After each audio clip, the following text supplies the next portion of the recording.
Rozmowy Winergo. Zaprasza Arek Cempura.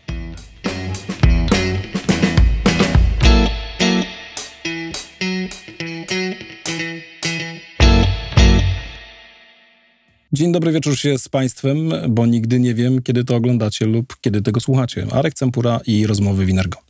A propos słuchacie, to również jesteśmy dostępni w wersji podcastowej. Zapraszam na Apple Podcast, Spotify czy Amazon Music. Także nie ma już wymówki, że byłem na spacerze albo jechałem samochodem i nie mogłem oglądać Was na YouTubie. Możesz nas posłuchać, wersja specjalnie przygotowana pod podcast. A, jeszcze jedna ważna rzecz. Mój producent tutaj powiedział, że to jest ważne. Bardzo proszę Was o komentarze. Co chcielibyście jeszcze posłuchać? O czym warto, żebyśmy porozmawiali w rozmowach Winergo. Jest 2007 rok. Nie pamiętam dokładnie jaki miesiąc. Zostałem zaproszony do udziału w takiej grupie bankowej, która miała pracować nad standardami płatności mobilnych. Przewodniczy temu w pewien sposób firma Mastercard, znany wydawca i operator płatności kartowych, i oni w tym momencie pracowali też nad rozwiązaniami, które pozwolą wykorzystać telefon do płatności. Przypominam, jest rok 2007, nie 2024, kiedy właściwie płatność czymkolwiek jest w zasięgu waszej ręki, także płacicie telefonami, z zegarkami i nie wiadomo czym jeszcze. Jest 2007 rok. Rozmawiamy o tym, czym będzie telefon przyszłości, że będziemy mogli nim płacić, że tak naprawdę będziemy mogli wyjść z domu, mając w nim portfel, być może dowód tożsamości, bo wtedy gdzieś przebijają się pierwsze informacje, że w Polsce pracuje się nad M-dokumentem, czy dzisiaj M-obywatelem, ale właściwie wiemy, że w wielu krajach świata już takie dokumenty elektroniczne są. No i w tej grupie roboczej mówi się o tym, że wyjdziemy sobie na zewnątrz, właściwie będziemy mieli ze sobą tylko takie urządzenie. Ono wtedy wyglądało jeszcze inaczej. I to będzie wystarczające. I potrzebujemy tylko mieć ewentualnie klucze do domu, jeśli idziemy na poważniejszą imprezę, albo mieć klucze do auta i klucze do domu, jeżeli poruszamy się samochodem. Jest rok 2024. Tego typu urządzenie dzisiaj jest wszystkim. Jest moim notatnikiem, jest moim telefonem, jest moim komunikatorem, jest dostępem do pieniędzy, jest moją kartą płatniczą, jest moim dokumentem tożsamości, bo jak już wiemy, M-obywatel jest akceptowalny w tej chwili wszędzie, więc spokojnie możemy z tego korzystać. I co? I jeszcze do tego jest kluczem do domu i w wielu przypadkach jest kluczem do auta. Jest mapą, jest wszystkim. Tak naprawdę jesteśmy od tego urządzenia uzależnieni. Wszyscy robimy wszystko, aby ono nam nie zginęło, aby znajdowało się ciągle gdzieś w zasięgu ręki. I co? I jak żyć? I zastanawiamy się tak naprawdę, na ile to wszystko jest bezpieczne, na ile któregoś dnia, jak stracimy taki telefon, nie wiem, znikniemy, bo ktoś dostanie się do naszej tożsamości i ją wykasuje. Ale ja do końca się na tym nie znam, chociaż wprowadziłem parę fajnych rozmów dotyczących bezpieczeństwa. Tutaj polecam wam, w opisie odcinka są linki do podcastu z Maciejem Iwanickim i z Przemysławem Zawadzkim. Zresztą tam padają pierwsze fajne hasła dotyczące trochę tego, o czym dzisiaj będziemy rozmawiali, czyli że jesteś celem ataku, tylko jeszcze nie wiesz kiedy, no i że cyberprzestępca to zawód. Może jeszcze nieszanowany, ale jednak dochodowy. Szanowni i szanowne słuchający i oglądający, moim gościem dzisiaj jest człowiek, który na ten temat wie dużo, który właściwie w tym wszystkim obraca się codziennie. Krzysztof Bińkowski. Krzysztof, kim jesteś, co robisz, co możesz nam oficjalnie o sobie powiedzieć? Zajmuję się bezpieczeństwem od wielu lat. Najpierw oczywiście zaczynając od systemów operacyjnych, od systemów sieciowych. Dzisiaj jestem przede wszystkim osobą, która zajmuje się szeroko pojętym bezpieczeństwem, informatyką śledczą i etycznym hackingiem. Mam przyjemność szkolić etycznych hakerów, mam przyjemność szkolić z zakresu informatyki śledczej i od strony praktycznej zajmować się tą informatyką śledczą, ale jestem również wykładowcą akademickim i trenerem, gdzie dzielę się wiedzą i staram się edukować i przekazywać tą wiedzę z zakresu bezpieczeństwa i informatyki śledczej. Poczekaj, bo teraz etyczny hacking to prawie brzmi jak cyberprzestępca to zawód. Ja pamiętam z takich sławnych hakerów dawno temu, to był Mitnik. który tak naprawdę wtedy chyba cały świat dowiedział się bardziej o tych wszystkich hakerach, bo to, że oni byli, to myślę tacy ludzie jak ty wiedzieli, o co chodzi w etycznym hackingu. No właśnie, mówi się, że są dwa sposoby dojścia do bycia słynnym hakerem. Pierwszy to oczywiście tak jak Kevin Mitnick, to znaczy atakować, łamać, robić wszystko nielegalnie, aż w pewnym momencie zostać złapanym, odbyć odpowiednią karę i być sławnym. Drugim elementem to może być to, że właśnie edukujemy się, zdobywamy wiedzę, szkolimy się, ale mając na uwadze tą etykę. Linia między etycznym hackingiem, tak zwanym white hackingiem, a black hackingiem jest bardzo cienka. To znaczy wszystko, co możemy wykonywać, generalnie wymaga od nas upoważnienia czy zgody. Jeżeli chcemy przeprowadzić testy bezpieczeństwa dla organizacji, to poprośmy ich o to, otrzymamy zgodę, otrzymamy za to wynagrodzenie i generalnie firma otrzyma raport i w związku z tym będzie wszystko etycznie, będziemy działali tak jak haker. Będziemy wykorzystywali te same narzędzia, te same metody, czy te same techniki, które wykorzystują atakujący, ale po wszystkim, czy po przeprowadzeniu ataku podzielimy się tą wiedzą i pomożemy im zabezpieczyć infrastrukturę. W przypadku black hat, czyli czarnych kapeluszy, czyli krótko mówiąc hakerów, którzy z etyką nie mają nic wspólnego, oni generalnie wręcz przeciwnie. Będą chcieli wykorzystać wszystko, co uda im się zdobyć, nie powiedzą, jak to zrobili, a jeżeli użytkownik tego nie zabezpieczy, to cały czas będzie miał swoich gości właśnie tą samą drogą. Więc w związku z tym tutaj mówimy przede wszystkim o przestrzeganiu prawa, zasad i przede wszystkim właśnie o otrzymaniu odpowiednich zgód. Najczęściej to dzieje się na przykładzie dokumentów NDA, tak, dokumentów o zachowaniu poufności, czyli to, co będzie wykonane. I tutaj można powiedzieć, że od strony technicznej haker i etyczny haker wykorzystuje te same narzędzia, te same metodyki, tą samą wiedzę, szkolą się w taki sam sposób, czy starają się wyszukiwać podatności, później wykorzystywać te podatności, tylko że etyczny haker zrobi to pod kontrolą, no i przede wszystkim też podzieli się tą wiedzą, w jaki sposób doszedł do tego, że udało mu się wejść do systemu. Poczekaj, bo teraz to tak, dwie rzeczy mi się nasunęły. Pierwsza taka trochę może bardziej sensacyjna, filmowa, czyli zakładam, że ten etyczny haker to jest taki James Bond. Ma pozwolenie na nielegalne działanie w imię prawa. W imię prawa. No właśnie tu wszystko to zależy odnośnie prawa, ale mówimy przede wszystkim o zezwoleniu. To znaczy, że działa w kontekście takim, że osoba, do której, czy firma, do instytucji, do której ma się włamać, wie. To znaczy spodziewa się tego ataku. Tak? Więc bardzo często to jest taki kontrolowane, powiedziałbym. Od strony, jeżeli chodzi o zgodę, no to bywa różnie, bo bardzo często testy penetracyjne wyglądają tak, że część osób tylko wie po to, żeby przetestować jak największą część organizacji. Na przykład nawet działy, które bronią tego bezpieczeństwa, nie wiedzą, że taki będzie przeprowadzany atak kontrolowany, żeby zobaczyć, zaobserwować, jak się bronią, jakie podejmą działania. Tak, żeby w tym momencie znowuż zweryfikować, czy na przykład mechanizmy wykrywania incydentów zadziałają. Czy narzędzia, które gdzieś tam, z których korzystamy, zadziałały właśnie w kontekście próby przełamania zabezpieczeń. No i tutaj przede wszystkim to jest ten element taki, że jeżeli byśmy spojrzeli sobie na kodeks karny, to w kodeksie karnym jasno mamy, kto bez upoważnienia przełamuje zabezpieczenia, czy podsłuchuje, czy posługuje się urządzeniem podsłuchowym lub przełamującym zabezpieczenia. No właśnie słowo klucz to jest bez upoważnienia. Haker o upoważnienie się nie pyta, a generalnie etyczny haker zadba o to, żeby taki dokument przed wykonaniem jakiejkolwiek czynności, przeprowadzenia ataku posiadał, bo wie, że jeżeli nie będzie posiadał takiego dokumentu, to mu za to grozi odpowiedzialność karna. Dobra, to teraz tak, jakby temat Jamesa Bonda tu tak trochę się nasunął, ale go sobie już odsuwamy na bok jako mniej poważny, ale to teraz powiedziałeś tak, trzeba mieć odpowiednie papiery, trzeba mieć zezwolenie, trzeba podpisać jakieś tam dokumenty, żeby brać udział w tym szkoleniu na tego etycznego hakera.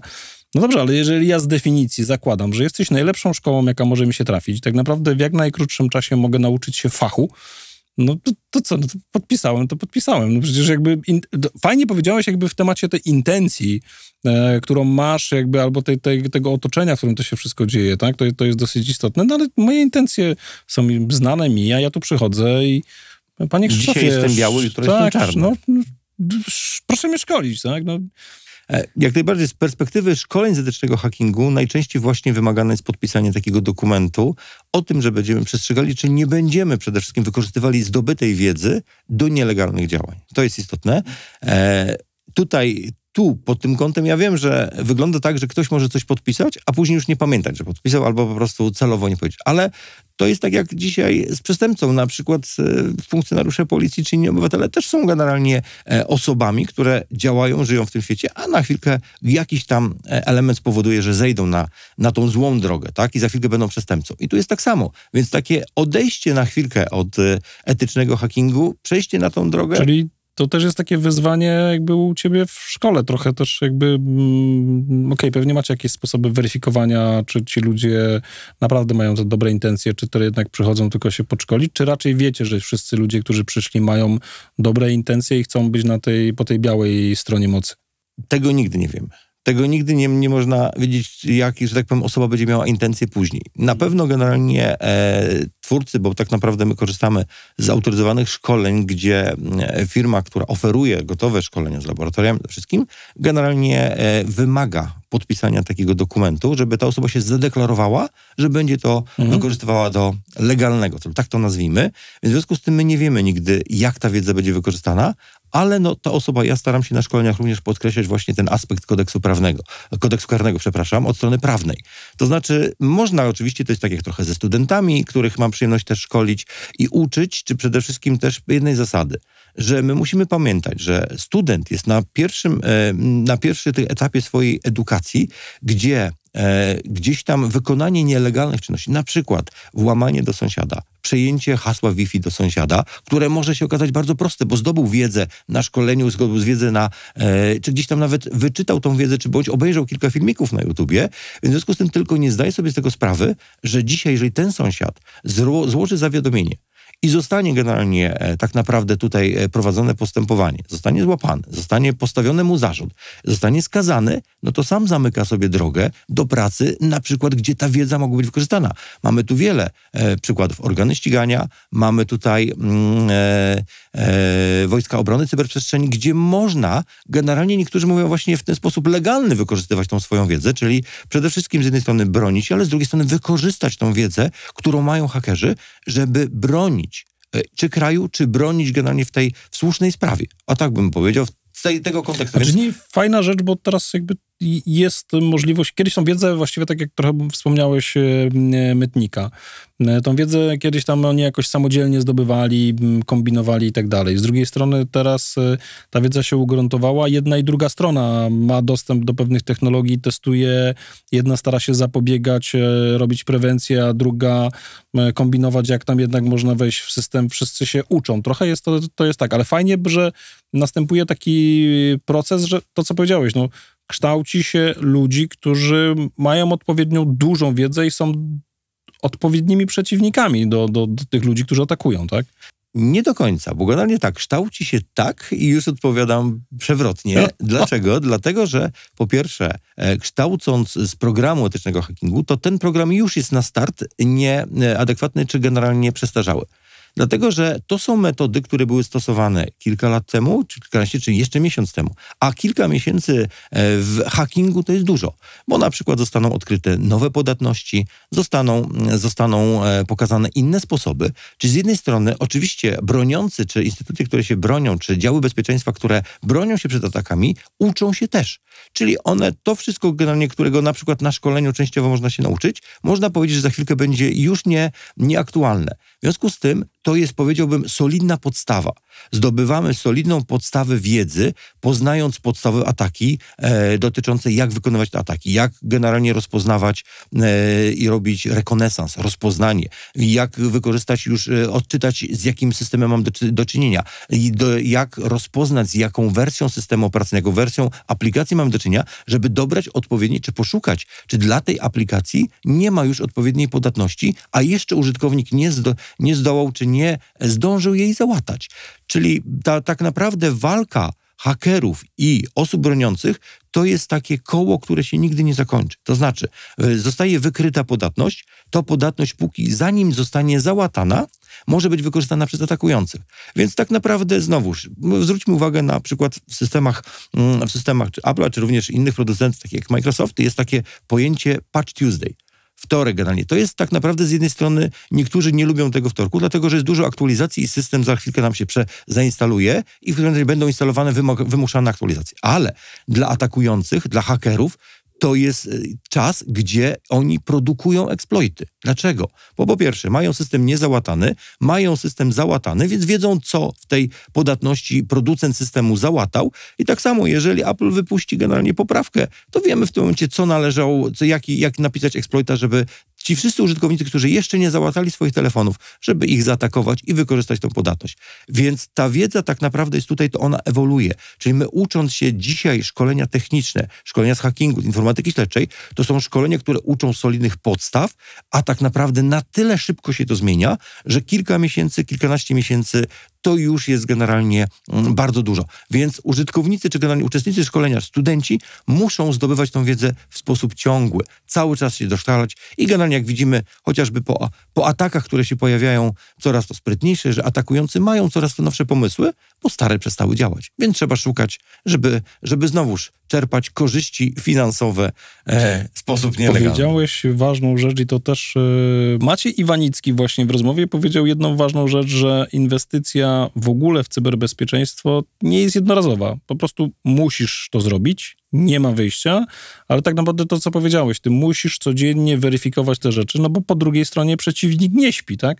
To, że on dzisiaj cię nie atakuje, bo sobie odpuścił, bo ty właśnie wgrałeś patche nowe i teraz to, co powiedziałeś o tych patchach, to ja rozumiem, że to jest coś, co powinno nam się wryć w beret, że tak powiem kolokwialnie, że jak są nowe aktualizacje systemów, nie wiem, jak mi iPhone krzyczy, że pojawiła się wersja i tak dalej, to powinienem to zrobić, bo wszyscy ci, którzy się wcześniej próbowali włamać, wiedzą, że jest jakaś grupa ludzi, która tego nie zrobiła, czyli oni jeszcze mają czas spokojnie, żeby tam coś, te konfitury powybierać albo miodek z ul, zaatakować. Tak, dokładnie tak. Nawet zwróćmy uwagę, Apple i przez jakiś czas ostatnio wypuszcza nawet małe poprawki. To są tak zwane update'y, które zastępują krytyczne podatności. To znaczy, że te podatności są na tyle krytyczne, że korzystając na co dzień z internetu, czy będąc w zasięgu sieci Bluetooth, sieci Wi-Fi, czy w jakikolwiek innej elementu, czy nawet zostawiając telefon na chwilkę, że ktoś będzie mógł się przewodem podłączyć na chwilkę do naszego telefonu, tak naprawdę pozostawia to możliwość, że jest ten atakujący w stanie wykorzystać w odpowiednim momencie, w danym momencie tą podatność i przejąć na przykład kontrolę nad urządzeniem i znowuż naruszyć naszą prywatność, naruszyć naszą poufność i dostać się do tego urządzenia. Czyli jest to proces. Bezpieczeństwo dzisiaj jest procesem, którego nie da się zrobić, że zrobimy, mamy urlop, mamy wszystko zrobione, jest super. Możemy teraz pracować. No nie. My pracując czy korzystając z urządzeń musimy dzisiaj myśleć o tym bezpieczeństwie cały czas. Bo bezpieczeństwo dla niektórych to jest taki stan pewnego spokoju, że jest bezpiecznie, czyli generalnie my żyjemy przekonaniem, że na tą chwilę jest bezpiecznie. A co będzie za chwilkę? No nie wiemy, bo za chwilkę pojawią się ale kolejne elementy. Bo to trochę jest tak, że my ze swojej strony zrobiliśmy wszystko, żeby być bezpieczni. Mi się trochę taka nasuwa, może kwadratowa, ale analogia z jeżdżeniem samochodem, czyli ja zadbałem o swoje auto, mam przegląd, mam je sprawne, ja sam jestem na bieżąco z przepisami, robię wszystko, żeby jeździć zgodnie z tymi przepisami, nie naruszać i tak dalej, więc właściwie, no co mi się może wydarzyć? No i przecież mam święty spokój. No właśnie, wydaje nam się, że mamy święty spokój, bo my zwracamy uwagę na to, co udało nam się, w jakiej wiedzę mamy z tego zakresu, co zabezpieczyliśmy. Czyli zadbaliśmy o to, żeby było bezpieczne hasło, być może włączyliśmy dwuczynnikowe uwierzytelnienie, co bardzo rekomendowane jest dzisiaj we wszystkich systemach, nawet w lokalnej poczcie elektronicznej, która jest wykorzystywana do, powiedzmy, domowych celów. No już operator komórkowy. Ale operator właśnie już jakby nawet przy ładowaniu, doładowaniu konta. Idziemy, proszę zwrócić uwagę, jak zwrócimy uwagę na banki. Wcześniej wystarczało w zupełności w bankowości elektronicznej ten kody wysyłane SMS-em. Dzisiaj już od tego odchodzimy. Oj nie, proszę cię, na początku były karteczki. Na początku były oczywiście karteczki. Lista była, oczywiście generalnie nosiliśmy ze sobą zdrabki, które odzyskaliśmy. W związku z tym to widać, jak to ewoluuje. To znaczy dzisiaj generalnie atakujący znajdują na to sposoby. Po pierwsze mamy mechanizmy phishingu, smishingu, vishingu, czyli próby oszukania ludzi. No i w tym kontekście musimy zwrócić uwagę, że atakujący będą szukali sposobu. Jeżeli spojrzymy jeszcze na to z perspektywy, jak myśli właśnie haker, to haker będzie widział urządzenie jako element, do którego może się dostać. Pierwszym elementem oczywiście jest bardzo często zapewnienie bezpieczeństwa fizycznego. I to z reguły wszyscy robimy. Pilnujemy telefonu, bo wiemy, że dzisiaj nie zostawimy telefonu na stoliku, czy wychodząc nawet do toalety, wszyscy zabieramy ten telefon do kieszeni. Nie zostawiamy, bo wiemy, że może być różnie, tak? Ale z drugiej strony, jeżeli zwrócimy uwagę, że po pierwsze, telefon funkcjonuje w pełni połączony do sieci. Czyli ten telefon jest dostępny 24 godziny na dobę w sieci. Nie zawsze wszystkie usługi są oczywiście dostępne, ale tak naprawdę jest podłączony.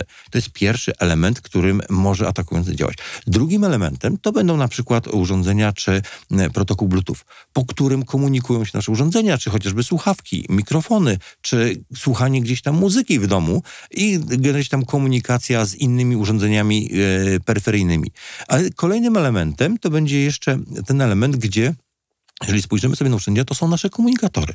No i teraz, jeżeli zwrócimy uwagę, to przede wszystkim komunikatory czy poczta elektroniczna to jest coś, co zabiera nam naszą uwagę. Generalnie chcemy oczywiście korzystać, być cały czas online, dostępni, ale to atakujący też wiedzą. No i tu powstaje taki klasyczny element phishingu. To znaczy, jeżeli nie dam, jestem daleko od urządzenia, nie ma możliwości wejść do tego urządzenia, bo to urządzenie nie jest połączone, czy nie jest wystawione na zewnątrz, a tak dokładnie się dzieje, bo mamy firewall, mamy różne urządzenia, które chronią nas, czyli przede wszystkim to my inicjujemy połączenie i to połączenie na naszą prośbę dopiero zestawia połączenie. Ale atakujący też wie to dokładnie i to on spróbuje, żebyśmy to my właśnie połączyli się z nim. Na przykład przez phishing. Phishing będzie polegał na tym, że szybko atakujący chce wywrzeć presję. Coś się stało. I to klasyczny element phishingu na bankowość, dotyczący ataków na bankowość elektroniczną. Twoje pieniądze zostały zablokowane. No i oczywiście tu w człowieku burzy się od razu taki spokój, generalnie nie ma tego spokoju. Już jest ten element, ta nerwowość. Jak to? Moje ciężko zarobione pieniądze żeby miał odkładane, w skarpecie, to tak byłoby jest. okej, nie? No właśnie, generalnie zostały wykradzione. No nie, i zmuszają nas do podjęcia akcji. Zaloguj się i sprawdź, albo kliknij w ten link. I chodzi właśnie o to atakującemu, żebyśmy to my kliknęli, bez sprawdzania, że nie klikamy na właściwą stronę banku, tylko na stronę, która łudząco może przypominać adres banku, albo wręcz jest zupełnie odwrotna, czy generalnie może być tam jakaś nazwa jedna, która się wiąże z danym bankiem, czy z daną organizacją i żeby kliknąć. Tak? I tak naprawdę te ataki cały czas ewoluowały. Kolejnym elementem był, jak już nie chcieliśmy generalnie czytać tych maili, mało reagowaliśmy, nauczyliśmy tych maili, to generalnie okres świąt był takim wzmożonym czasem na smishing, czyli ataki na dopłać złotówkę, bo twoja paczka nie przekroczyła wagę i nie może zostać wysłana. Dopłać złotówkę, bo generalnie albo zapłać rachunek za prąd, bo odetniemy ci w dniu jutrzejszym dostęp do energii i nie będziesz miał zrobione. Więc a może każdy z tyłu głowy ma, a może faktycznie nie. Ostatni rachunek odłożyłem gdzieś tam na półkę, nie zapłaciłem i być może za chwilkę odetną mi prąd. Albo generalnie kolejny element dotyczący właśnie czekamy w okresie świąt na paczkę, która ma być generalnie pojawić się pod choinką tego dnia i czekamy nerwowo na tą paczkę, dopłać złotówkę, bo twoja paczka nie może zostać wysłana. Więc w związku z tym ten element takiego strachu i generalny element działania. No i teraz to trochę spowodowane jest tym, jak my dzisiaj żyjemy. Zwróć uwagę proszę, jakbym dzisiaj cię zapytał o jedną rzecz. Kiedy ostatni raz siadłeś sobie w fotelu z żoną, z rodziną i powiedział, no dobrze, to dzisiaj nic nie robię, tylko mam dylemat, gdzie pójść na spacer? Kiedy był taki okres? Był taki? No był.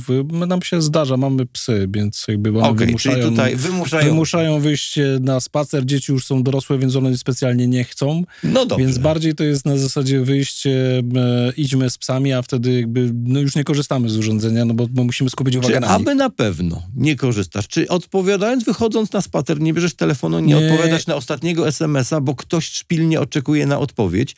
Musisz wysłać adres, musisz wysłać jakąś informację, potwierdzenie spotkania, być może musisz zatwierdzić, a być może odczytać z komunikatora informację, dobrze, widzimy się jutro o tej. I chcesz tylko, żeby ta druga strona była. Czyli żyjemy w takim czasie pośpiechu. Ludzie odpowiadają dzisiaj na wiadomości w pociągu, bo szef oczekuje. Pędząc, że tak powiem, z jednego środka komunikacji do drugiego. Niektórzy czasem łamią, że tak powiem, prawo, odpowiadają na SMS-y, na treści w samochodzie. Prowadząc samochód, czego nie powinni robić. Dzisiaj współczesne samochody, które na przykład są zestawem CarPlay, czy generalnie dotyczące podłączenia samochodu do telefonu, blokują te wiadomości, żeby nie wyświetlić. Komunikat jest, ale nie pozwolą ci przeczytać na ekranie wyświetlacza w samochodzie, żeby zapoznać się. Więc tak naprawdę to też wykorzystują atakujący. Czyli to, że żyjemy w ciągłym pośpiechu. Chcemy jak najwięcej prac zawodowych zakończyć, wysłać SMS-a, mieć spokój, odpowiedzieć na maila, kliknąć, potwierdzić spotkanie na Teamsie, potwierdzić spotkanie z jakiejś aplikacji pocztowej, czy aplikacji dotyczącej spotkań. I właśnie tak naprawdę ten pośpiech jest wykorzystywany przez atakujący. A dzisiaj, myśląc o bezpieczeństwie, trzeba właśnie 3 razy zastanowić się. To jest tak jak trochę z phishingiem, można porównać też do trudnych maili od swojego szefa. Jeżeli szef wysyła, nie zrobiłeś tego i tego i tego i tak dalej, cała litania, to na pierwszy efekt jest taki, że chcemy odpisać i my litanię wypisać, tak? Z drugą stronę. Ale jeżeli, tak jakbyśmy postępowali, tak jak z phishingiem czy smishingiem, bierzemy szklankę wody, pijemy na chwilkę, to jest moment, kiedy możemy przemyśleć, zaraz. Jak ja przemyślę sobie, na spokojnie odczytam jeszcze raz tę informację, to widzę, aha, to nie jest taka domena. Szybko, przecież ja nie mam w tym banku konta. Szybko, ja przecież nie zamawiałem paczki w takim i nagle się okazuje, że ten pośpiech, który byliśmy zachęcani przez atakujących, nagle działa na naszą korzyść, bo my się zatrzymujemy, nie klikamy, nie przełączę się do sieci bezprzewodowej, która oferuje bezpłatny internet na przykład na lotnisku, tak? Więc w związku z tym zatrzymamy się na chwilę i ten phishing, smishing przestanie działać. Jak do tego dodamy teraz phishing, czyli próby generalnie ataków za pomocą głosu. Pewnie zdarzyło się kilku osobom i coraz więcej części osób czy użytkowników telefonów, że dzwoni do nas bank. Dzień dobry, jestem pracownikiem takiego i takiego banku, działu bezpieczeństwa. Chciałem poinformować, że właśnie zatrzymaliśmy atak na pani konto i w tym momencie pana pieniądze są bezpieczne, ale żeby jeszcze zapewnić większe bezpieczeństwo, założyliśmy rachunek techniczny i poprosimy o przelanie wszystkich pieniędzy. No i znowuż, czujność nasza, jeżeli dzwoni do banku i jest bezpiecznie, spada, a za chwilkę znowuż atak następuje, że w tym momencie trzeba przelać konto, tak? Ja już nie będę mówił o atakach na wnuczka czy pozostałych, gdzie osoby, które po prostu właśnie z braku świadomości działają. Niektóre starsze osoby na przykład wyrzucają pieniądze przez okno, bo tak generalnie funkcjonariusz policji zadzwonił i kazał zrobić. Więc w związku z tym to są dzisiaj te ataki. Jeżeli spojrzymy znowuż na telefony, to telefon jest tym elementem, który tak naprawdę traktujemy jako zaufany, staramy się go zabezpieczyć, ale z drugiej strony, jak widać, telefon też jest dzisiaj źródłem ataków. I to z wielu stron. I to podsumowując ten wątek, to chciałem właśnie powiedzieć, że atakujący dokładnie tak myślą. Z której strony, jaką podatność należy wykorzystać, żeby znaleźć słabość użytkownika i połączyć 2 elementy. Pierwsze to jest podatność w aplikacji w systemie. Druga to jest to, że dana osoba właśnie na przykład jest to między godziną 7 a 8, kiedy w komunikacji jedzie do pracy. Albo nie może rozmawiać na tematy takie, to zgodzi się na wszystko, żeby tylko zakończyć rozmowę, żeby, że tak powiem, nie odrzucać tego połączenia. A wręcz powinno być odwrotnie. Powinniśmy nie odebrać połączenia, powiedzieć, bardzo przepraszam, w tej chwili nie jestem w stanie spokojnie rozmawiać, proszę oddzwonić w godzinach popołudniowych. Wtedy, kiedy nie będzie tego pośpiechu, przyjdziemy, usiądziemy, kiedy będziemy mogli podjąć decyzję, wziąć tą szklankę wody w usta i zatrzymać się. Mówi pan, że dzwoni pan z policji. A z jakiego posterunku? A z jakiej lokalizacji? A z jakiego miasta? I nagle się okaże, że to ta osoba zaczyna generalnie zaczyna troszeczkę inaczej odpowiadać na nasze pytania. Aha, więc w związku z tym ten pośpiech nie jest wskazany. Ale to jest właśnie siła tego, że my budujemy tą świadomość do ataku, które mogą nas spotkać. To teraz zwolnijmy, bo tak jak tu powiedziałeś, mamy 2 aspekty, kiedy jesteśmy tym celem tego ataku. Po pierwsze, celem ataku są nasze urządzenia, tak, bo ktoś wie, jak wykorzystać naszą słabość. No i to, co powiedziałeś, no to jest socjotechnika która od lat działa. Zresztą Mitnick też w tej swojej biografii przyznaje, że tak naprawdę większość tych rzeczy udało mu się zrobić, bo wpływał na ludzi, a dopiero potem poznawał rozwiązania. No i dobrze, teraz przejdźmy zostawmy na chwilę socjotechnikę, bo myślę, że do tego jeszcze tu powiedziałeś parę fajnych rzeczy, wrócimy. Przejdźmy do urządzeń. Ty miałeś okazję brać udział w Apple Community, które tam organizują właśnie Paweł Pławiak i Łukasz Pik, tak? I tutaj w ramach tego, i ty tam opowiadałeś o bezpieczeństwie urządzeń Apple. No i teraz można byłoby się też zastanowić, dlaczego w interesie producenta jest dbanie o to, żeby jego urządzenie było bezpieczne, czyli że producent tyle energii wkłada w to, żeby jego urządzenie było bezpieczne. I teraz jak do tego podejść, to co powiedziałem na początku, mamy ten mój telefon, tak, i na co ja powinienem zwrócić uwagę, kiedy korzystam z takiego iPhone'a i co on mi daje, albo czego mi nie daje i powinienem to zrobić. No i kwestia też komputerów, tak, no bo one jednak najczęściej są też celem ataku, no bo tam wiadomo, że składujemy jakieś dane firmowe. Czyli wracając, dlaczego w interesie producenta jest to, żeby dostarczać nam odpowiednie zabezpieczenia i co jeszcze powinniśmy ze swojej strony robić, żeby wykorzystać wszystko to, co robi Apple i czy to prawdą jest, bo taka jest miejska legenda, może nawet nie legenda, ale taka już utarte powszechnie uznanie dla Apple'a, że no, robią to dobrze, są jedni z lepszych, do tego jeszcze od jakiegoś czasu dbają o naszą prywatność. No właśnie. I tutaj ja bym chciał dodać jedną bardzo ważną rzecz, czyli mówiąc o bezpieczeństwie, mówimy też o bardzo mocnym podejściu do prywatności. Apple generalnie od lat dba o tą prywatność, stara się zapewnić tą prywatność. Tutaj zresztą wszyscy chyba producenci systemów operacyjnych czy urządzeń dzisiaj generalnie postawili sobie za cel.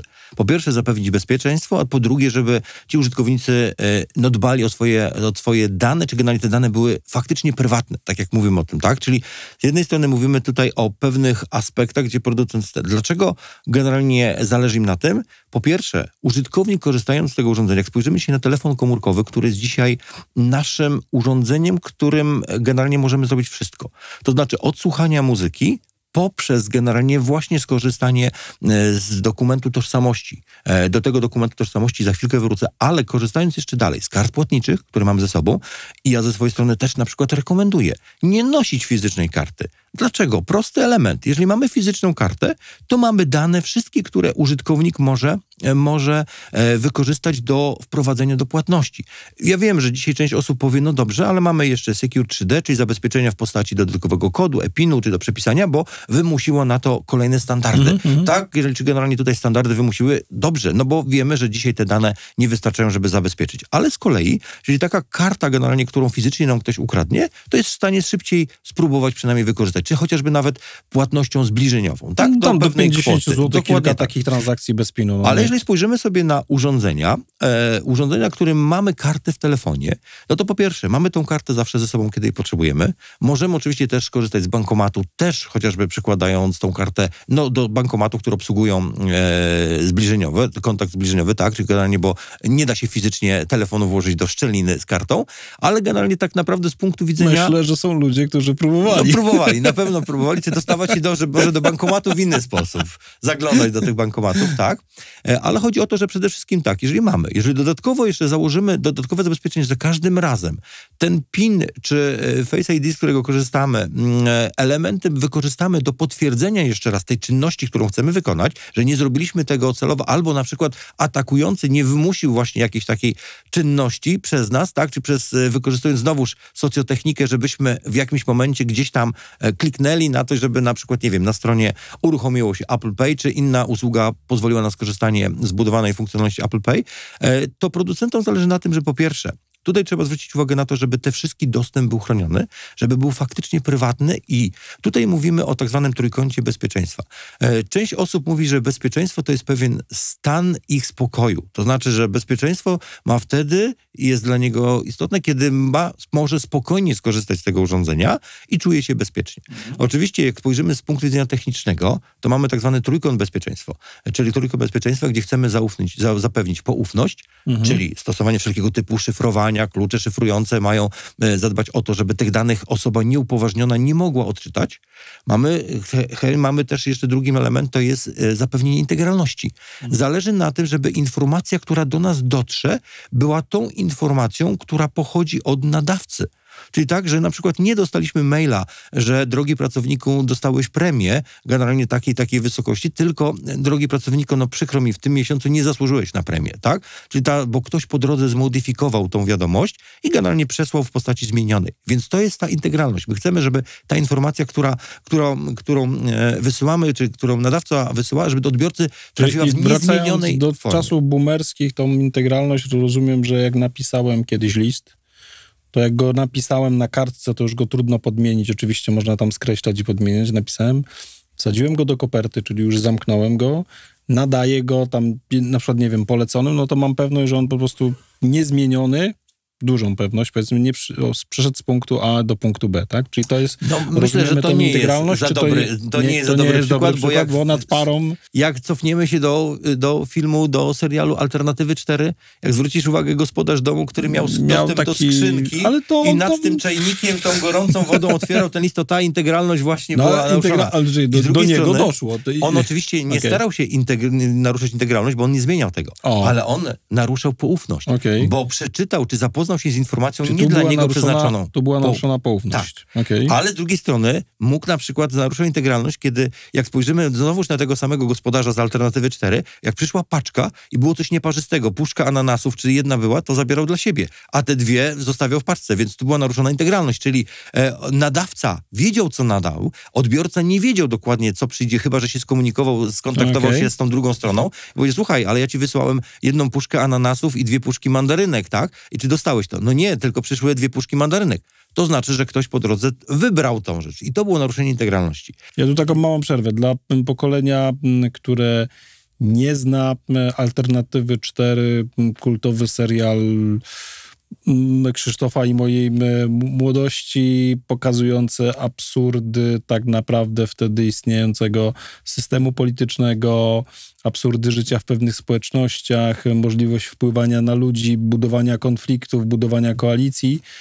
I co jest chyba najgorsze, że ten film jest nadal żywy, jak popatrzymy na pewne rzeczy. Tak? Na pewne rzeczy, jak spojrzymy, możemy się z nich śmiać, ale generalnie one gdzieś tam jeszcze... Szczególnie sama w ogóle to też jakby zwraca uwagę w tym filmie, jak sobie uświadomicie Alternatywy 4. No wiecie, że jest tylko jedna alternatywa, tak? Więc jakby tu już pewien absurd dotyczący tego, a doniesienie jeszcze, że to jest adres. Dobra, ale wracamy do tego. Mamy poufność, powiedziałeś, jak tą integralność i jeszcze dostępność. I dostępność, okej. Chcemy, żeby każdy system był na nasze żądanie. To znaczy, jak ja mam ten telefon, to chciałbym, żeby, jeżeli chcę się połączyć do internetu, to się połączę. Jeżeli chcę skorzystać z karty właśnie korzystając z płatności, to skorzystam z niej. A i tutaj znowuż przestępcy robią swoje, bo na przykład mamy ataki typu DDoS, ataki, które blokują dostępność tego urządzenia. I tutaj można się odnieść na przykład to, co się działo w metrze warszawskim, gdzie taka podatność, która jeszcze no właśnie, do końca nie została bardziej załatana. Takim w miarę prostym, jakby co się wydarzyło w tym wrocławskim... wrocławskim. Chciałbym, żeby we Wrocławiu było metro, nie będzie. W warszawskim metrze. I jak to się może przenieść na coś innego? Czy? Przenieść, czy ewentualnie jak utrudnić życie użytkownikowi. Bo zwróćmy na to uwagę, że przede wszystkim tak, atak, o którym mówimy, to był dotyczący tak zwanego BLE spam, Bluetooth Low Energy Spam. To jest taki element, jak kupimy sobie nowy telefon, nowe słuchawki, to zbliżając ten nowe urządzenie do naszego urządzenia, które już mamy skonfigurowane, telefon wykrywa. Właśnie pojawiły ci się nowe urządzenie, nowy telefon, nowe słuchawki. Czy chcesz je podłączyć? Czyli w związku z tym tak zwane pakiety advertising, one rozgłaszają się o istnieniu tej usługi i w tym momencie telefon ją wykrył. I z jednej strony, no powiemy sobie, no usługa musi istnieć, ale jeżeli zwrócimy na to uwagę, że można było właśnie w taki sposób generalnie za pomocą chociażby takiego niewielkiego urządzenia, które się nazywa dzisiaj Flipper Zero, które kosztuje też coś powyżej 1000 zł.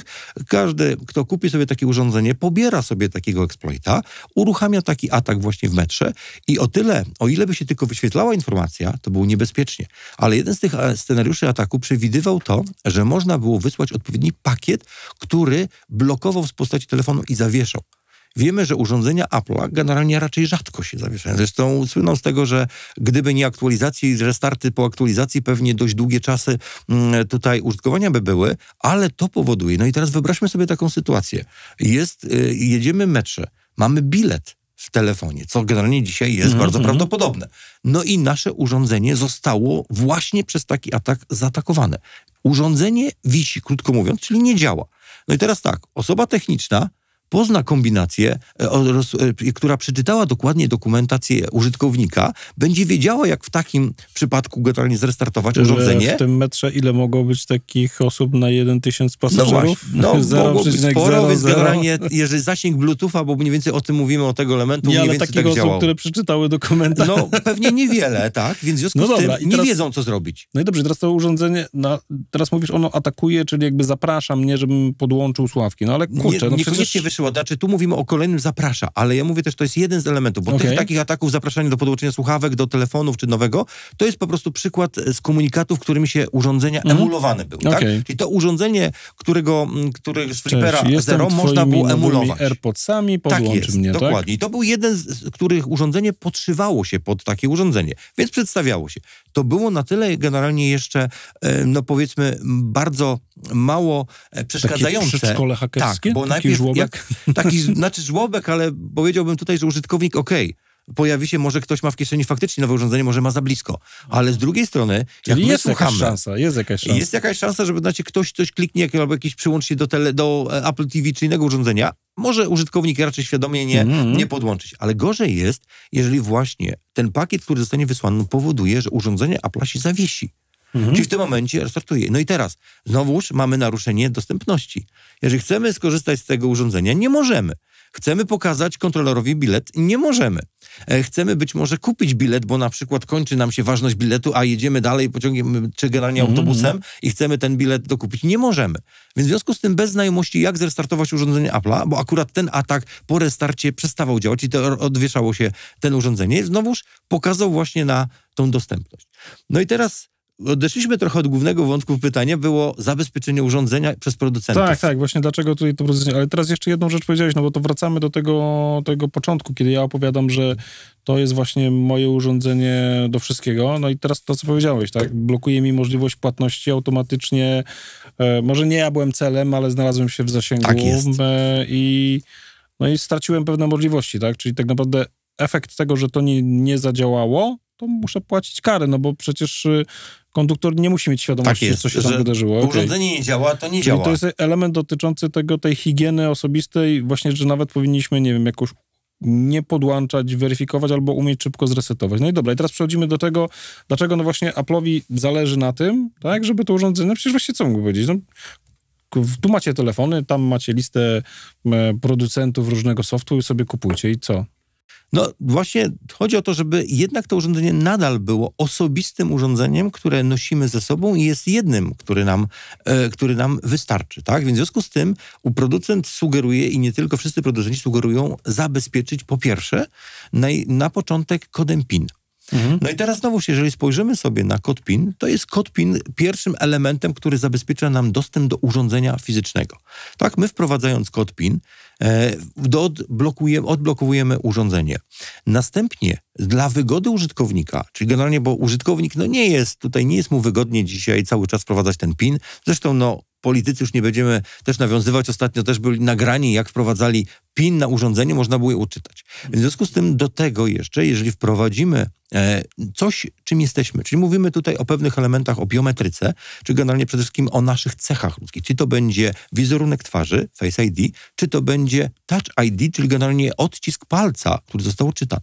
No i teraz tutaj można powiedzieć, spojrzeć na przede wszystkim część osób powie, no dobrze, ale to Apple ma mój pełen odcisk palca. Ma mój wizerunek, który może przekopiować dalej. No właśnie, jeżeli byśmy się wczytali dokumentacje techniczne, to znowuż będzie tak spojrzane tak. Apple ID, owszem, generalnie przechowuje dane, ale wybrane punkty, żeby zidentyfikować naszą twarz, czyli generalnie inaczej, kopiując te dane, które przechowywane są w naszym urządzeniu, bo one są przechowane w naszym urządzeniu, generalnie nie da się ich skopiować, czy przesyłać dalej, żeby wykorzystać, czy odtworzyć cały wizerunek twarzy, czy generalnie na innym urządzeniu. Czyli urządzenie trzyma minimalną ilość danych niezbędnych do unikalnego rozpoznania, że to akurat to jest nasz Arek, palec, a nie albo to Krzysiek. jest dokładnie nasz wizerunek twarzy. Jak najbardziej. I tu producent właśnie już dba o to, żeby właśnie, bo zdają sobie z tego znowuż o tej podatności, tym ryzyku, o którym mówiliśmy. To znaczy, jak urządzenie wejdzie w czyjeś ręce, osoby niepowołanej, tak już ma dostęp do wszystkiego, no to będzie mógł skopiować wszystko, co jest, ale w tym naszą cyfrową tożsamość. To jest zrozumiałe. Login, hasło, dla wszystkich jest to raczej dzisiaj jasne. Ale biometryka, no już tutaj byśmy nie chcieli. Więc w związku z tym producent dba o to, żeby w tym momencie właśnie nie zapisywać wszystkich, żeby nie dało się skopiować. Trochę zrozumiem tak. Z jednej strony producent, powiedzmy, poszedł tą drogą, żeby nam ułatwić życie, tak? Żebyśmy tego PIN-u nie wbijali. Aczkolwiek to, co powiedziałeś, tak, no bo dzisiaj jakby zaobserwowanie przy różnych systemach kamerowych, gdzieś tam znalezienie, że akurat było widać, że wbijasz PIN, nie jest trudne. Te wszystkie tam jakieś takie przesuwanie po ekranach też jest łatwo odtworzyć, nawet jeszcze łatwiej niż PIN, bo zobaczysz, że ktoś tam miał, nie wiem, Z, Y i tak dalej. Czyli tutaj producent zrobił tak, poszedłem w tą stronę, że ułatwiam wam życie, ale z drugiej strony muszę wam dać gwarancję, żebyście mieli do mnie zaufanie i chcieli korzystać z tych rozwiązań. Robię to w ten i w ten sposób, tak? Czyli po prostu zapewniam bezpieczeństwo, bo jest to w moim szeroko pojętym interesie. Minimalną ilość danych, które są niezbędne do identyfikacji, które służą do zapewnienia tej funkcjonalności, ale nie takie, że na przykład jak ktoś by generalnie skopiował sobie cały ten odcisk i mógłby na przykład wykorzystać do dostania czy wykorzystania tego odcisku palca do dostania się do innego systemu. Czyli odtworzenia tak jakby tego wizerunku odcisku palca i gdzieś tam, nie wiem, no może znamy z różnych filmów na Brutalne na tym. pytanie właśnie, bo takie Mission Impossible i takie inne mi się przypominają. Po ucięciu, jak długo jeszcze z palca można skorzystać? To jest takie klasyczne pytanie, właśnie, czy można, czy nie można. Jeżeli chodzi o te elementy, to tu trzeba pamiętać o jednej rzeczy. Te współczesne czytniki, które dotyczą odczytywania linii papilarnych, one oprócz generalnie samego linii papilarnych, tak, odczytują jeszcze nacisk, temperaturę, innych elementów. Bardzo Czyli często jest znacznie więcej rzeczy niż tylko ten odcisk palca. Tak, taki ale jak... generalnie od strony technicznej, no nie testowałem. Nie miałem przyjemności testować na odciętym palcu. Oczywiście nie da się tego, nie mogę powiedzieć, ale moim zdaniem będzie to utrudnione, ale z drugiej strony też jest. No i tutaj warto na to zwrócić uwagę, bo teraz tak, weszliśmy pewne elementy, tak, kod PIN, który jest głównym elementem przy utworzeniu konta, tak, czyli generalnie do konta, do urządzenia. No bo on dalej jest potrzebny. On jest potrzebny do każdego restartu. I generalnie właśnie. tak naprawdę właśnie tu wchodzimy w takie aspekty mocno techniczne. Mamy dwa tryby, AFU i BFU. Tryb to jest AFU, to jest After First Unlock, czyli po pierwszym odblokowaniu telefonu. Ja wprowadzam PIN. Tak, to ja jestem właścicielem, to jest moje urządzenie i mam dostęp do dawno tej... go nie używałem, jakby on wymaga ode mnie jednak takiego z autoryzacji, że to jesteś na pewno ty, tak? Tak, że to jestem... To nic, że ja rozpoznałem twoją twarz? Nie, to ja bym generalnie jeszcze tu nie powiedział, że to jestem ja. To jest inaczej. Znam kod PIN. Czyli jestem osobą, która posiada kod PIN. To jest bardzo ważne. Właśnie. No i teraz posiadam kod PIN, czyli mi już ta twarz jest niepotrzebna i ten odcisk palca, bo jestem w telefonie. Generalnie jestem w telefonie, tak. I w tym momencie oczywiście ten odcisk palca, jeżeli tak naprawdę dzisiaj kod PIN jest kluczowym elementem ochrony. Jeżeli ktoś wejdzie w posiadanie tutaj kodu PIN, to faktycznie z tym telefonem może zrobić większość. Za chwilkę odniosę się jeszcze do biometryki, ale to już za chwilkę. Dobra, i czyli mamy to AFU. To jest AFU, na tym poziomie. After First Unlock, czyli przede wszystkim po pierwszym odblokowaniu. To znaczy, jeżeli generalnie na przykład byśmy zrestartowali telefon, bo trzeba zrozumieć BFU i AFU. Pierwszym trybem przed wprowadzeniem tego kodu to jest tryb BFU, Before First Unlock, czyli przed pierwszym odblokowaniem, przed wprowadzeniem kodu PIN. To Apple tutaj bardzo mocno, już nie chcę wchodzić, jak mocno szyfruje dane, bo chcę tylko powiedzieć troszeczkę może z perspektywy informatyki śledczej, że ostatnim telefonem, który miał nieszyfrowane dane w kościach pamięci, to był iPhone 4. Już 4S już miała szyfrowaną pamięć, czyli nie dało się jej wylutować i po prostu czytać dane. Tak to jest jedna rzecz. Drugim elementem, dokładnie, to wszyscy producenci już wiedzą, że jak już ten telefon jest odblokowany, czy generalnie się uruchomi, no to trzeba jeszcze zabezpieczyć dodatkowe dane. I tu mówimy o procesorach SEP, Secure Enclave Processor, który w odpowiedni sposób szyfruje dane. On wykorzystuje właśnie częściowo PIN, wykorzystuje częściowo identyfikator urządzenia, żeby odblokować czy zdeszyfrować pewne klucze szyfrujące, które z kolei zdeszyfrują właściwe dane. Nie chciałbym wchodzić mocno technicznie, bo tam tych aspektów szyfrowania jest kilka. To nie jest tak, że naszym identyfikatorem deszyfrujemy wszystkie dane. Nie. Identyfikator czy podane dane przez Secure Enclave generalnie zdeszyfrują jeden klucz, drugim kluczem zdeszyfrujemy drugi klucz i trzecim, na przykład drugim kluczem zdeszyfrujemy trzeci. Po to, żeby w tym momencie móc tutaj podejść do do tego systemu i można było, że tak powiem, do tych danych się dostać. Ale teraz wracając do tego after first unlock, czyli na przykład, jeżeli telefon mamy zrestartowany, to z punktu widzenia, jeżeli ktoś do nas dzwoni, i to proszę zwrócić uwagę, to polecam takie ćwiczenie po zrestartowanym telefonie. Jeżeli ktoś do nas, poprosimy kogoś, żeby do nas zadzwonił, kogoś, kogo mamy w kontaktach. Nagle się okaże... z restartowanym, czyli restartujemy albo włączamy typowe podejście informatyczne i wtedy... Sprawdzamy na telefonie generalnie, jak to wygląda i poprosimy kogoś znajomego, żeby do nas zadzwoni. Na pewno znajomy, którego dane znajdują się w naszej książce adresowej. I okazuje się, że wyświetli się tylko nam numer telefonu. Dlaczego? Bo właśnie generalnie kod PIN nie pozwolił na odblokowanie pewnych kluczy szyfrujących, które znajdują się w pamięci, ale i teraz tutaj jeszcze mamy kilka klasy danych, które są szyfrowane. I inne są mniej ważne, drugie są bardziej ważne i tak dalej. Tych klas jest kilka tutaj. Z punktu widzenia, że spojrzymy na te klasy, to teraz po odblokowaniu kodu PIN, after first unlock, to nagle się okazuje, że te nasze kontakty właśnie, mimo że później zablokujemy z powrotem telefon, będzie chroniony PIN-em, czy właśnie już tym naszym wizerunkiem, czy naszą biometryką, to w tym zakresie tak naprawdę kontakty, czy baza kontaktów już jest zdeszyfrowana, czyli generalnie telefon posiada zdeszyfrowane pewne informacje i ktoś, kto do nas będzie dzwonił, dopiero wyświetli się z tych kontaktów. Czyli część rodzajów danych musi być zdeszyfrowana. Ja na to zwracam bardzo mocno uwagę. Bo rozumiem tak, numer telefonu się przekazuje, no bo ten numer telefonu przekazuje jest od operatora. Więc tak naprawdę od operatora. Tak jest, to jest od operatora. To potem, żeby było jasność, to, że mamy w książce telefonicznej, to my już sobie sprzęgliśmy konkretny numer mamy z bazę cechami, kontaktów, dokładnie, z pewnymi cechami, imię, nazwisko i tak dalej, Może tak dalej. być Tak? dzisiaj też Sam numer jest po prostu przychodzi od operatora. Czy jakikolwiek inny element. Tak, to jest jakby taki element, dlatego się pojawia numer, no bo jest w tym operator momencie przedstawia... ten nasz smartfon, czy iPhone właściwie robi pierwszą rzecz, czyli identyfikuje, odbiera połączenie, dokładnie identyfikuje to, co operator wyśle. Bo operator wysyła ten czyli dopiero potem następuje korzystanie z tego wszystkiego, co jest w telefonie, tak? Tak jest. No i teraz z punktu widzenia, jeżeli mamy after first unlock, to jest właśnie część rzeczy odblokowanych. I teraz zwracam uwagę, że bardzo często w tym właśnie momencie, to co powiedziałeś o tym odcisku palca, to dopiero po podaniu PIN-u, czyli jak ten telefon nie był zrestartowany, czyli to możemy wykorzystać, przyłożyć czyjś telefon i przyłożyć do twarzy, żeby się odblokowało twarz. Tu musimy pamiętać o tym, że jak ktoś zamknie oczy, czyli nie będzie tak zwanej tej wymaganej wagi, czyli możemy tutaj próbować, że tak powiem, oszukać, zamykając oczy, żeby ta twarz nie została rozpoznana. I w tym kontekście dalej, jeżeli spojrzymy na to, to w tym momencie przyłożenie może zadziałać. Przyłożenie odcisku palca też może zadziałać, tak? Ale jeżeli z jakiegoś powodu czulibyśmy się zagrożeni, jak bronić się przed tym? No i teraz tutaj w grę przychodzą znowuż kolejne ciekawe funkcjonalności dotyczących naszego bezpieczeństwa ochrony, czyli wzywanie... Powiedziałeś jedną ważną rzecz, no bo tak naprawdę może się zdarzyć sytuacja, że ktoś bierze ten nasz telefon w ręce i na nas wymusza, tak? Żebyśmy tam zautoryzowali transakcję albo cokolwiek innego, tak?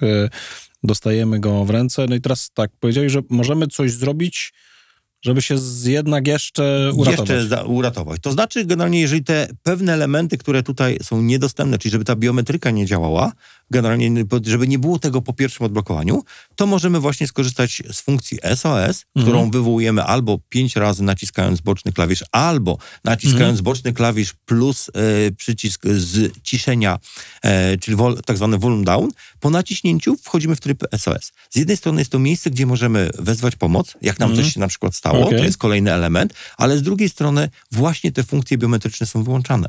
Powoduje, że telefon może nie do końca jest znowuż z powrotem w trybie BFU, Before First Unlock, ale część funkcji biometrycznych nie działa. Czyli generalnie znowuż przyłożenie ekranu do naszego telefonu. Włączamy tryb SOS, jakby jest duża szansa, że on jeszcze nim on wróci do tego standardowego stanu, to nie będzie jakby...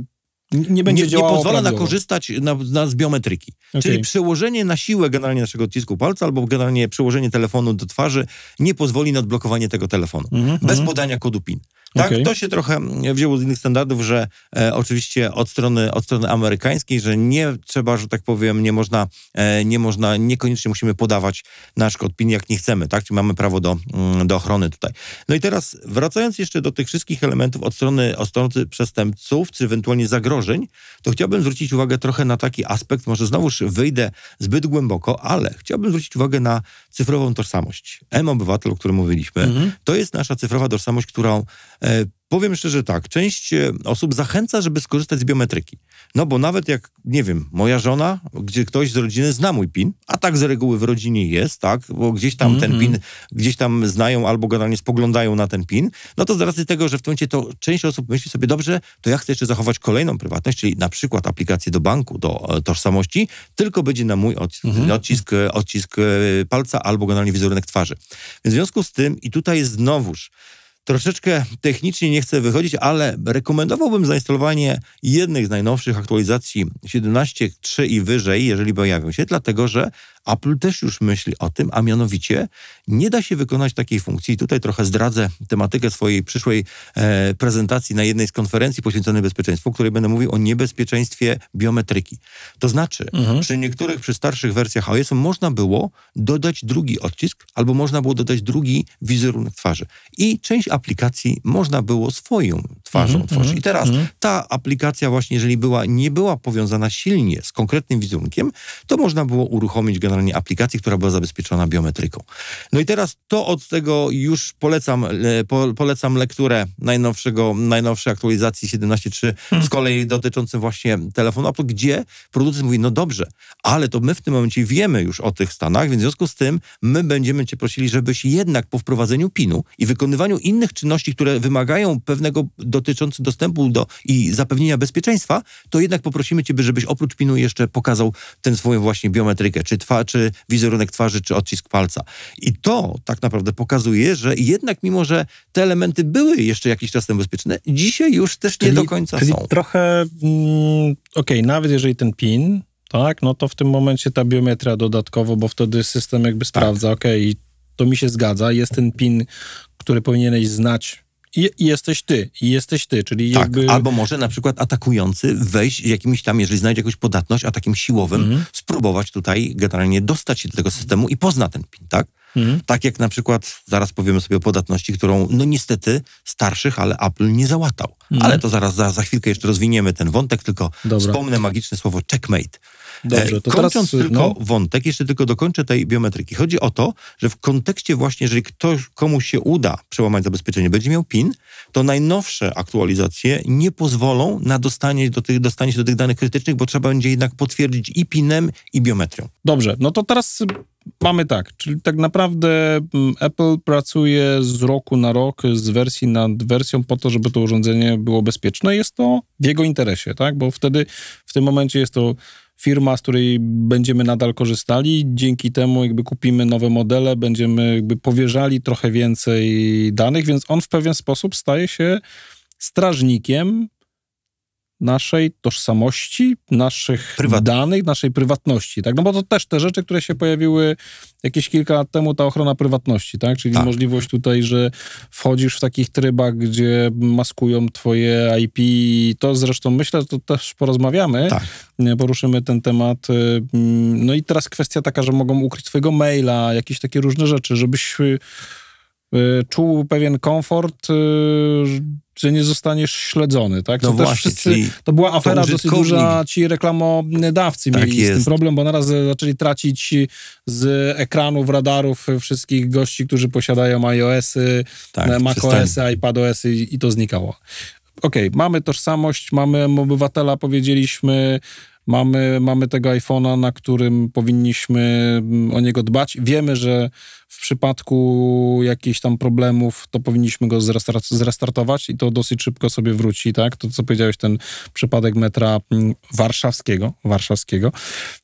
I teraz kwestia dotycząca tego, że w tych sytuacjach krytycznych, kiedy ktoś wymaga od nas użycia tych naszych kluczy biometrycznych, to mamy możliwość chociażby uruchomienia tego SOS po to, żeby wprowadzić w ten tryb BFU, który spowoduje, że nie będzie dostępu do pewnych... Nie do końca w trybie BFU, tylko zablokowanie jeszcze, bo do BFU jest przed uruchomieniem, ale chodzi o to, że biometria będzie niedostępna. No i dobra, i teraz na co jakby powinniśmy zwracać uwagę, albo jak najlepiej wykorzystać takiego iPhone'a, którego mamy, podejmując decyzję, kupujemy go do firmy, dajemy naszym pracownikom i na co powinniśmy zwrócić ich uwagę, mając świadomość, ile rzeczy dostajemy od Apple'a.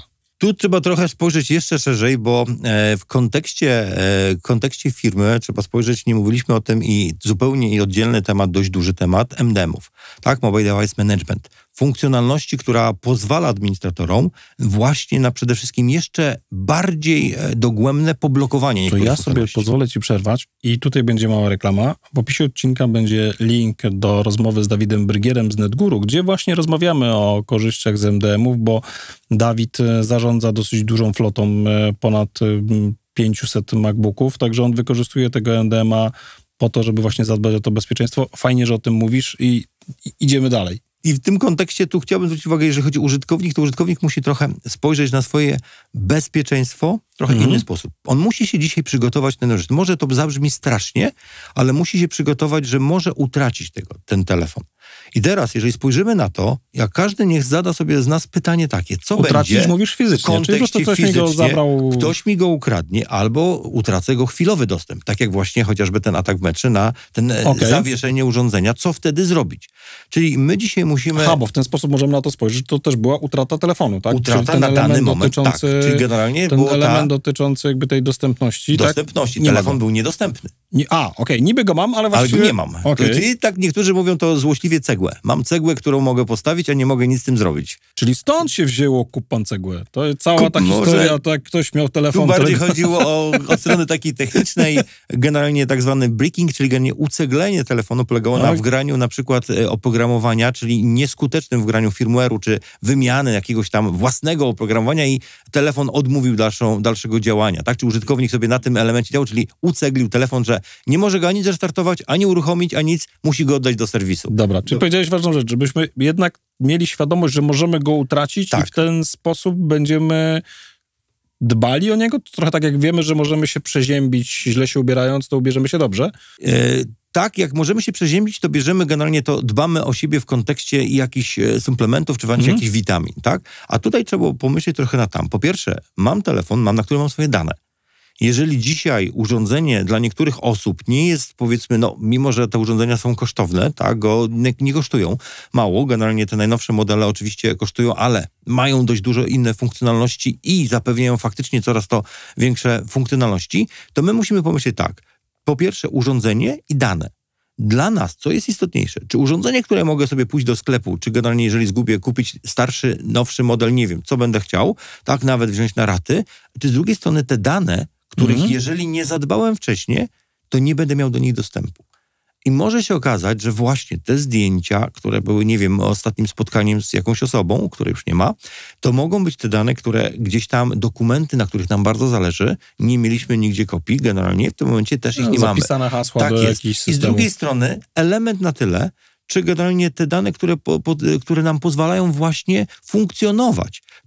Ten M-Obywatel, czyli ten dokument tożsamości, te karty płatnicze, które mieliśmy, czyli musimy zadać sobie pytanie, ile potrzebujemy czasu, żeby z powrotem ten nowy telefon przywrócić do takiej funkcjonalności. I mam na myśli tutaj, mówiąc o bezpieczeństwie, nie możemy zapomnieć o podstawowej funkcjonalności kopii zapasowej. Jeżeli my będziemy zakładali tak, że po pierwsze wiemy o tym już, że istnieją ataki, których się należy spodziewać, których być może jeszcze o nich nie wiemy, a no właśnie na przykład tak jak jadąc metrem nie byliśmy świadomi, że tego typu działa. Tu oczywiście wracając do tego, bo jeszcze nie skończyłem w tym metrze tego wątku, że co zrobić na szybko? Na dzisiaj wyłączyć Bluetooth. Generalnie jak wyłączymy, tak naprawdę, niestety nie będziemy słuchali muzyki, nie będziemy skorzystać, ale urządzenie generalnie nie będzie podatne na ten atak.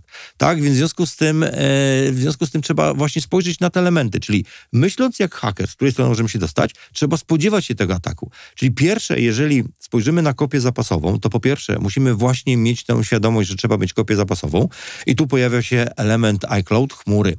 No właśnie, i znowuż odwieczny dylemat. Czy przechowywać dane w chmurze, czy nie? Bo przecież część osób mówi, ja nie wierzę chmurze Apple'a, bo Apple przechowuje dane u różnych producentów gdzieś tam na tak zwanym storage'u, czyli na przestrzeni, którą wynajmuje czy kupuje, ale klucze szyfrujące te dane przechowuje u siebie. Ale jak poczytamy, czy generalnie poszukamy trochę w literaturze, to nagle się okazuje, że Apple na żądanie organów ścigania wydaje te klucze, tak? Więc w związku z tym tak naprawdę nie do końca jest to bezpieczne. Więc w związku z tym tutaj znowuż, jakbyśmy spojrzeli na żądanie organów ścigania, czyli jakby to już musi dojść do takiej sytuacji, gdzie Ktoś z jakiegoś powodu te nasze klucze chce, nie? Tak jest. Ale Apple znowuż idzie w tym kierunku, jak znowuż spojrzymy na pewną innowacyjność, to idzie w tym kierunku, żeby te klucze, to użytkownik dbał, ale mówi jasno, słuchaj, ty masz tutaj swoje klucze, korzystasz, jeżeli chcesz korzystać ze swoich kluczy, proszę bardzo, ale my tego dostępu do tych danych nie będziemy mieli w ogóle i nie proś nas, jeżeli będziesz chciał odzyskać dostęp, bo my tych kluczy nie mamy, tak? Czyli z jednej strony musimy znowuż troszeczkę tak wyważyć, czy część osób powie, no dobrze, ale usługa iCloud i Storage kosztuje. Pytanie, czy ile jest warta znowuż przywrócenie tego telefonu do stanu, że my chcemy z tego urządzenia korzystać.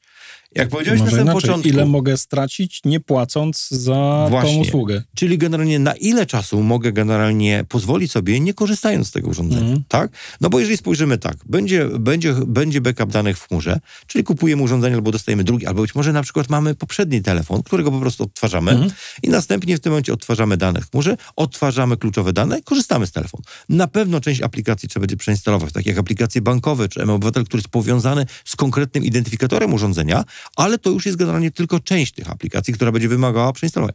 Więc być może dochodzimy niektórzy mówią do takiej trochę paranoi, że być może warto w bezpiecznym miejscu przechowywać drugą kopię telefonu, który był wcześniej skonfigurowany albo był na przykład poprzednim telefonem, bo wtedy awaryjnie możemy z tego telefonu skorzystać, tak? Tylko na przykład podłączając go do sieci, odtwarzając bieżące kopię zapasową z chmury, żeby aktualne dane spłynęły do nas, kontakty, maile, czy ewentualnie inne komunikatory, czy inne informacje. To jest jeden element. Czyli myślmy o tym, że generalnie jeżeli chodzi o bezpieczeństwo urządzenia, rozpoczyna się od kopii zapasowej. Wtedy śpimy spokojnie. Czyli ktoś nam ukradnie, tracimy telefon, czy nawet się uszkodzi. Proszę pamiętajmy, że telefon się zaleje, czy telefon generalnie uszkodzi się fizycznie, nie da się na przykład odzyskać danych, tak? W związku z tym generalnie tak naprawdę mamy problem.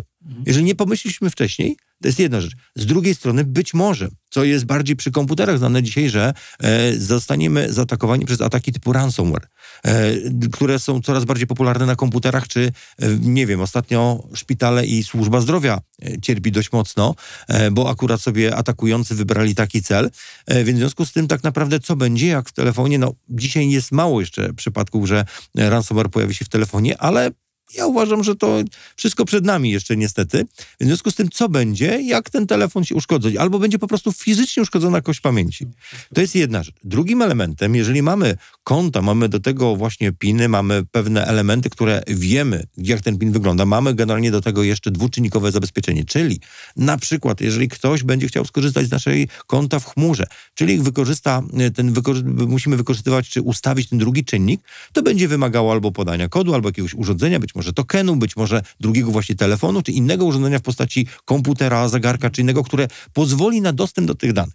To znaczy, że osoba, która znajdzie ten telefon, czy będzie posiadanie z tego telefonu, nawet jak wejdzie generalnie, będzie próbowała coś zrobić na tym telefonie i uda jej się odczytać w jakiś sposób kod dostępowy, no to tak naprawdę też będzie proszona o potwierdzenie wykonania operacji, która będzie wymagała utraty czy bezpieczeństwa, czy przede wszystkim utraty jakichś tam elementów, konfiguracji naszych elementów bezpieczeństwa, tak? Czyli z jednej strony przygotujmy się na to. Przygotujmy w takim zakresie, że bądźmy gotowi, że możemy utracić telefon. Znowuż utrata poufności, integralności, mówiliśmy o tym wykradaniu danych, no to w pewnym momencie, jak nam ukradną PESEL, to co należy zrobić? No należy w pewnym momencie musimy żyć dalej, tak? W związku z tym wtedy korzystamy z BIK-ów czy innych rozwiązań, gdzie śledzimy te elementy, czyli zwracamy szczególną uwagę na jak te dane, czy gdzieś będą przy okazji niewykorzystane. Znowuż z nowej funkcjonalności można skorzystać w aplikacji mObywatel, zastrzec PESEL.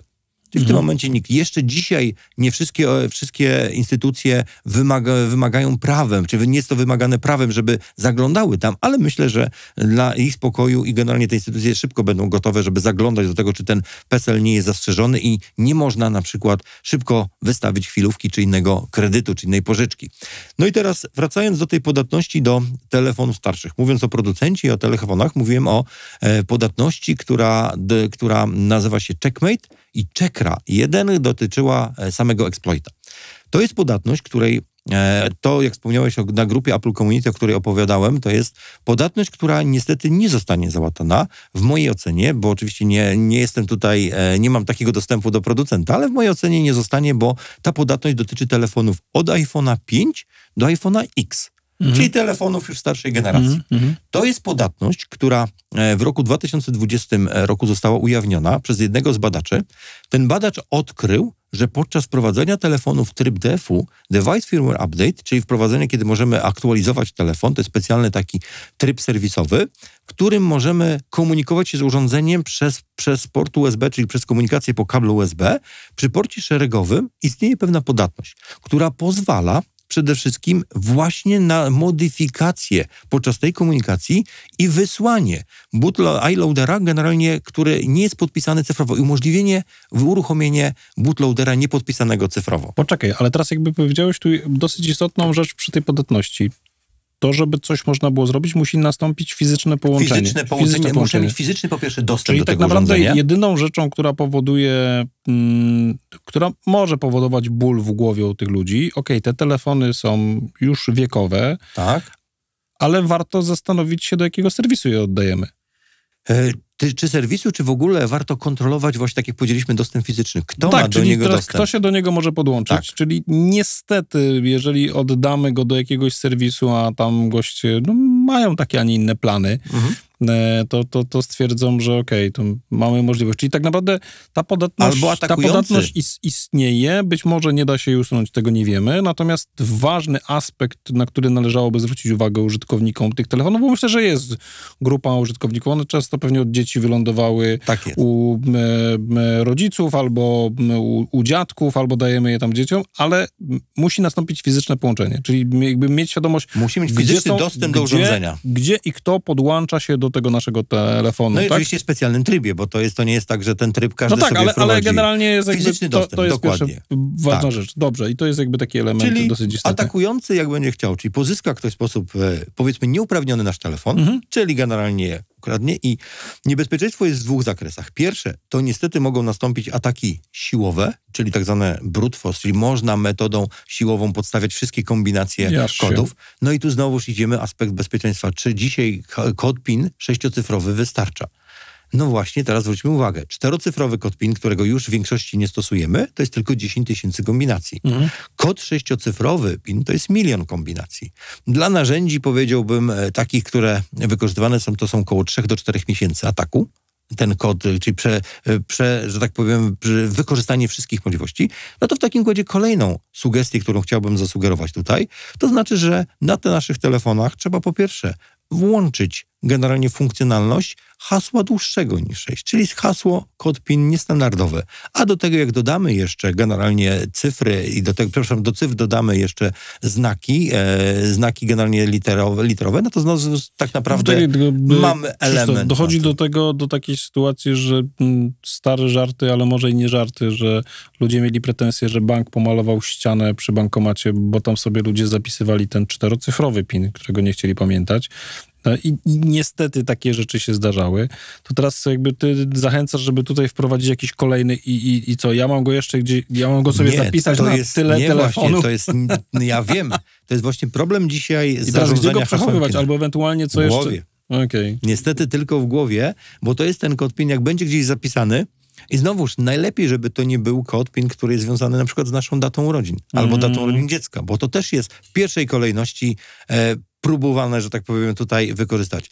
Kończąc wątek kodu PIN, więc znowu sugeruję jedną rzecz. Generalnie wszystkie urządzenia powinniśmy włączyć niestandardowe zabezpieczenie, czyli generalnie kod PIN dłuższy jak 6 cyfr. No dobrze, 8, 10, to znowuż zwiększają się kolejne miesiące czy tygodnie łamania tego hasła. Tak to nazwijmy, czy odzyskiwania, to w zależności z której strony spojrzymy. Ale wracając teraz do tego ataku fizycznego, o którym mówiłem, Checkmate, ten atak polegał jeszcze na tym, że właśnie wprowadzenie tego telefonu i dla tych telefonów starszych, jeżeli taka podatność istnieje i wiemy już na tym, że te telefony od 5 do X mogą być tutaj wykorzystana ta podatność, to nie trzymajmy tam danych kluczowych. To trzymajmy to na przykład jako telefon zapasowy, to trzymajmy jako telefon dla dzieci właśnie, w którym nie ma poufnych danych. Czyli nie ma na tyle wrażliwych i poufnych danych, które zagroziłyby naszemu bezpieczeństwu.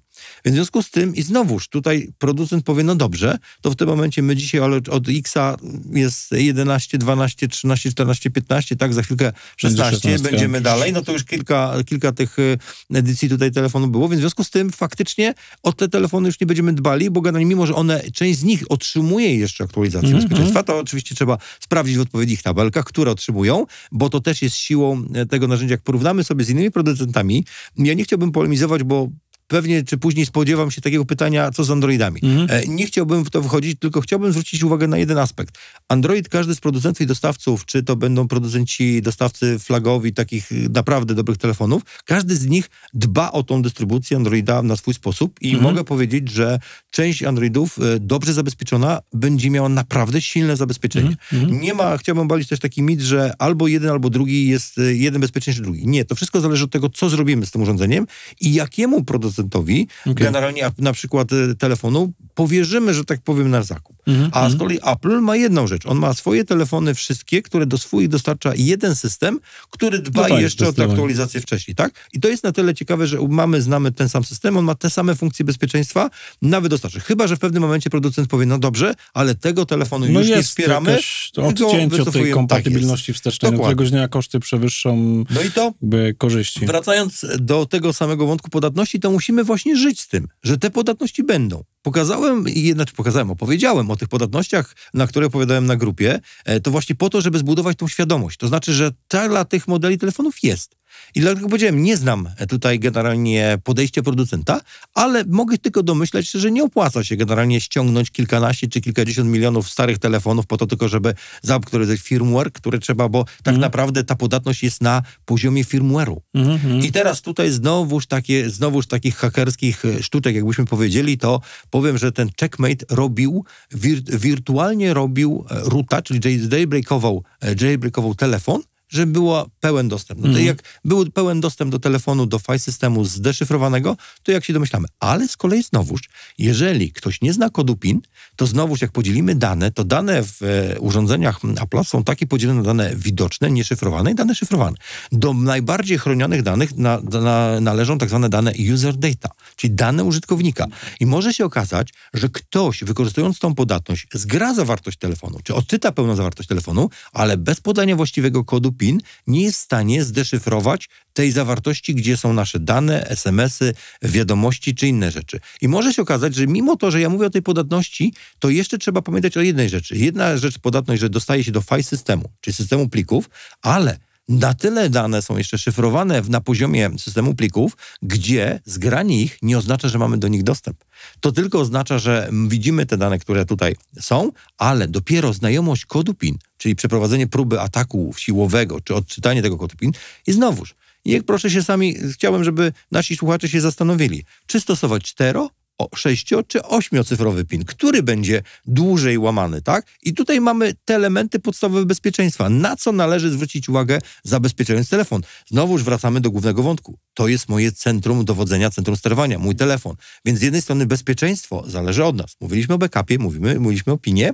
W związku z tym tak naprawdę to jest ten element, który należy tutaj, ochrona czy zabezpieczenie bezpieczeństwa zależy od naszej świadomości. Z której strony możemy być zaatakowani i trzeba się przygotować. To tak jak trochę wychodzimy na spacer, patrzymy, piękne słoneczko, to nie bierzemy parasolu. Ale jeżeli widzimy, może padać, to może warto wziąć kurtkę z kapturem albo parasol. Noś parasol przy pogodzie? No nie, generalnie, ale z drugiej strony, generalnie jak jesteśmy przygotowani, to musimy być przygotowani na wszystko. Tak, wchodząc do właśnie metra na przykład, nie spodziewamy się ataku, a tutaj... Szanowni Państwo, cóż można rzec? Przede wszystkim to, że dbajcie o własne bezpieczeństwo. To, co Krzysztof powiedział, zwracajcie uwagę na to, co się dzieje z waszym urządzeniem. Bądźcie przygotowani na to, że ono może zaginąć i po to róbcie właśnie kopie zapasowe, żebyście mogli odzyskać po prostu wszystko to, co było w waszym telefonie, żeby ten telefon nie stał się z cegłą. To wszystko jest ważne. Dzisiaj mówiliśmy o pewnych rzeczach dotyczących tego, jak korzystać z telefonu. Zwróciliśmy uwagę na to, że w iPhone'ie rzeczy związane z biometrią są dosyć dobrze przemyślane. Chodzi o to, że tak naprawdę trzymane są tylko wybiórcze dane pozwalające was zidentyfikować w urządzeniu. Z drugiej strony urządzenie jest zabezpieczone. Gdyby coś się z nim stało, to tak łatwo nie będzie można wyciągnąć z nich danych. Zapraszam was już niebawem na kolejny odcinek rozmów Winergo, w którym gościem będzie Krzysztof Bińkowski i tam dalej porozmawiamy sobie o kwestiach dotyczących iPhone'ów, komunikatorów i pomału już zaczniemy robić most do odcinka kolejnego, gdzie będziemy rozmawiali o kwestiach bezpieczeństwa komputerów Mac.